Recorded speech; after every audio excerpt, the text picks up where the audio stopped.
दहेज, समाज क्या कहेगा। हमें तो आपकी बच्ची पसंद आ गई है। हमारे लड़के की कद काठी के हिसाब से देखे तो दोनों की जोड़ी बहुत अच्छी लगेगी। जैसा आप सही समझे। बेटा योगेश, तुम दोनों को अगर टाइम चाहिए तो आपस में अकेले में कुछ बात कर सकते हो। हम बाहर चले जाते हैं। जी पिताजी, जैसा आप कहें। योगेश और सविता को अकेले वक्त देकर सब वहां से चले जाते हैं। चाय कैसी लगी? चाय भी अच्छी लगी और आप भी। सच में? हाँ, मैंने तो फोटो देख के ही हाँ बोल दिया था। मुझे भी आप अच्छे लगे। आपको कुछ पूछना हो तो पूछ लीजिए, जैसे खाना बनाना आता है या नहीं, घर के क्या क्या काम कर लेती हूँ, वगैरह वगैरह। वो तो मेरी माँ आपकी माता जी से पूछ ही लेंगी। वो मेरा डिपार्टमेंट नहीं है। इधर योगेश और सविता जिंदगी भर का साथ जोड़ने की बात कर रहे थे। उधर सविता के पापा योगेश के पिताजी के सामने हाथ जोड़ के खड़े थे।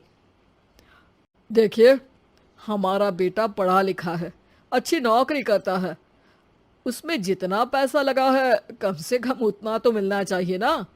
10 लाख से कम में तो नहीं हो पाएगा। बेटी हमारी बहुत होनहार है और 7 लाख भी तो कम नहीं होते हैं ना जी। अगर आप हमारी बेटी को शादी के बाद काम करने देंगे तो 3 लाख तो 6 महीने में ही कमा लेगी। हमारे घर में ये सब नहीं होता। औरतें घर संभालती हैं और आदमी बाहर के काम। जरा मेरी बात तो समझिए। एक कार देने के बाद 10 लाख रुपए नगद देने में हमारी कमर टूट जाएगी। और इसके अलावा टीवी फ्रिज तो देना ही पड़ेगा।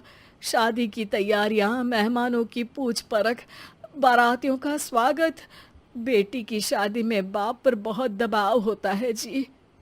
देखिए, हमारा बेटा कोई दुकान में रखी चीज नहीं है जिसके ऊपर हम भाव ताव कर सके और आप उसे कम दाम में खरीद लेंगे। 10 लाख से एक भी रुपया कम नहीं होगा। ठीक है, जैसा आप कहे जी, पर आधा पैसा अभी और आधा कन्यादान के वक्त दे देंगे। अरे, इसमें भी किश्त मांग रहे हैं आप? हमने तो सोचा था कि अच्छा परिवार होगा आपका। अच्छा ही परिवार है देवनाथ जी, पर पैसों की थोड़ी तंगी है ना, वरना सब ठीक ही है हमारे परिवार में जी। देवनाथ वहां से अपने बेटे योगेश को लेकर चले जाते हैं और कुंडली मिलवाई जाती है। 36 में से 32 गुण मिलते हैं। जल्द ही शादी का मुहूर्त भी निकल आता है। अब कन्या को बुलाइए। आओ बेटी, यहाँ बैठो। योगेश की बाई और। मंत्रोच्चार शुरू करते हैं। मंगलम भगवान विष्णु मंगलम गरुड़ ध्वजा मंगलम। सविता के पापा सविता और योगेश के बीच में जाकर बैठ जाते हैं।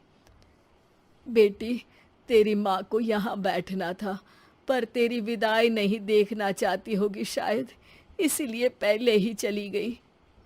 बाबा, हंसी खुशी का माहौल है, रोने का समय तो विदाई के वक्त होता है ना, तब ये इमोशनल अत्याचार कर लेना।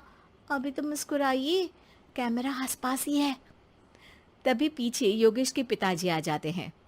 अभी तक पैसे नहीं आए आपके यहाँ से? उठा लूं क्या बेटे को? आते ही होंगे, मैंने अपने छोटे भाई को व्यवस्था करने के लिए कह दिया था। अरे तो जल्दी कराइए ना, वरना देर हो जाएगी। समझ रहे हो ना आप? योगेश और सविता दोनों एक दूसरे की तरफ देखते हैं। सविता चाहती है कि योगेश कुछ बोले, पर योगेश अपना मुंह दूसरी तरफ फेर लेता है। पापा, कितने पैसे की बात की है आपने? अरे बेटी, तुझे इससे क्या मतलब? मेरी डील की है ना, तो मुझे तो पता ही होना चाहिए। कन्यादान की विधि शुरू करेंगे। तभी योगेश के पिता वापस वहां आ जाते हैं। पैसे देते हैं या बेटे को उठवा लूं? मैं आपके हाथ जोड़ता हूँ जी, थोड़ा सा इंतजार कर लीजिए। देवनाथ वहां से चले जाते हैं। तुम अपने पिताजी से कुछ कहते क्यों नहीं? उनके सामने कोई आवाज नहीं उठाता। ऐसा नहीं है, कोई तो उठाएगा ही। तभी वहां सविता के चाचा एक बैग लेकर आते हैं और सविता के पापा को देते हुए कहते हैं, 9 लाख ही हुए। आत्माराम इशारा करके योगेश के पिता को वहां बुलाते हैं। क्या? सिर्फ 9 लाख? बाकी 1 लाख कहाँ है? नहीं हो पाए जी, शादी के बाद कर देंगे। अरे आप बात से पलट रहे हैं। जल्दी से अभी के अभी पूरे पैसे लाइए, वरना बेटे को उठाऊं क्या? देखिए मैं आपके पाँव पड़ता हूँ। रुक जाइए पापा, रिश्ते हाथ पकड़कर जोड़े जाते हैं, पांव पकड़कर नहीं। बेटी तू चुप रह। नहीं, ये कब से बस कह ही रहे हैं कि उठवा लूं, पर कोई उठ ही नहीं रहा। लो, मैं ही उठ जाती हूँ। बेटा, अपशगुन हुआ। दहेज लेना सबसे बड़ा अपशगुन है, पाप है, पाखंड है। और योगेश, तुम्हें मैं पसंद हूँ तो कुछ बोलते क्यों नहीं? और तुम्हारे पिताजी, अरे देवनाथ जी, आपके नाम में ही बस देव है, काम तो आपके असुरों जैसे हैं। पर गलती आपकी नहीं, गलती मेरे पिताजी की है, जो आप जैसे लोगों को घर की दहलीज भी चढ़ने देते हैं। लेकिन एक बात साफ है, मैं आपके घर की दहलीज कभी नहीं चढ़ूंगी। अरे बेटा, समाज क्या कहेगा? यही कहेगा कि सविता के भीतर की माँ दुर्गा जाग गई थी, जिसने पापा के खिलाफ, गलत के खिलाफ आवाज उठाई। आसपास के लोगों ने जोरदार तालियां बजाई। समाज की तालियों से पता चला कि समाज क्या कहेगा। समाज ने सविता की बात को स्वीकार भी किया और उसको अपने सर आंखों पर भी बिठा लिया। सविता के पिता में हिम्मत जागी और उन्होंने कहा, देवनाथ जी, आप कह रहे थे ना बेटे को उठा लूं क्या? उठा लीजिए। हमारी बेटी को आपका लड़का पसंद नहीं है और हमें आप